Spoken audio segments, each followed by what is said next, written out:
আসসালামু আলাইকুম। তো অনেক মা অভিযোগ করেন যে ১ মাসে একাধিকবার রক্তস্রাব বা মাসিক হচ্ছে, অতিরিক্ত রক্তপাত হচ্ছে। কয়েকদিন বন্ধ থেকে আবার রক্তপাত শুরু হচ্ছে। বড়, বড় রক্তের জমাট বের হয়ে যাচ্ছে। সাথে তলপেট ব্যথা, মাথা ঘোরা, শরীর দুর্বলতা বা ক্লান্তি ইত্যাদি রয়েছে। তো এটি হওয়ার সম্ভাব্য কিছু কারণ রয়েছে। ১ নম্বর হচ্ছে হরমোনের ভারসাম্যহীনতা। ২ নম্বর হচ্ছে পলিসিস্টিক ওভারিয়ান সিনড্রোম বা পিসিওএস।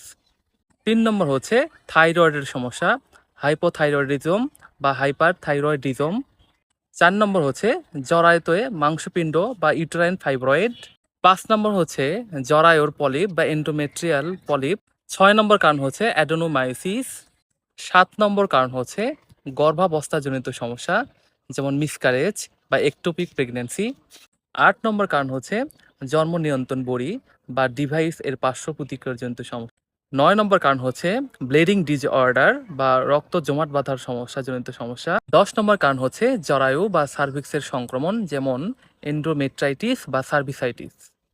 ১১ নম্বর সম্ভাব্য কারণ হচ্ছে জরায়ু ক্যান্সার বা এন্ডোমেট্রিয়াল ক্যান্সার।